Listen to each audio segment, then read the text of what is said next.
அதிமுகவின் 3 சட்டமன்ற உறுப்பினர்கள் தங்களின் பதவிகளை ராஜினாமா செய்துவிட்டு தாவேகா கட்சியில் இணைந்ததை திமுக தலைவர் மு.க.ஸ்டாலின் குதிரை வேகத்தில் நடக்கும் குதிரை வீரம் என்று கடுமையாக விமர்சித்துள்ளார்.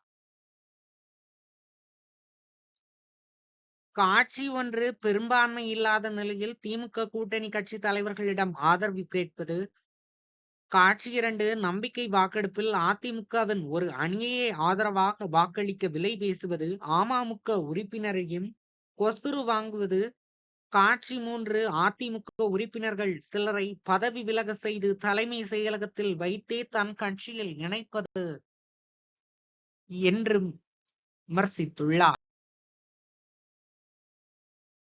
தூய சக்தி என்று சுயதம்பட்டம் அடித்தவர்கள் துயர சக்தி என அம்பலப்பட்டிருக்கிறார்கள். என்டிஏ ஆதரவை கோராமல் இருந்தால் மட்டுமே ஆதரவு என சொல்லி கடிதம் அளித்துவிட்டு இப்போது நடக்கும் காட்சிகளை அமைச்சரவையில் இருந்து ரசித்து விசில் அடிக்கும் காங்கிரசின் போலி பாஜக எதிர்ப்பும் பல்லிழிக்கிறது என்றும் விமர்சித்துள்ளார்.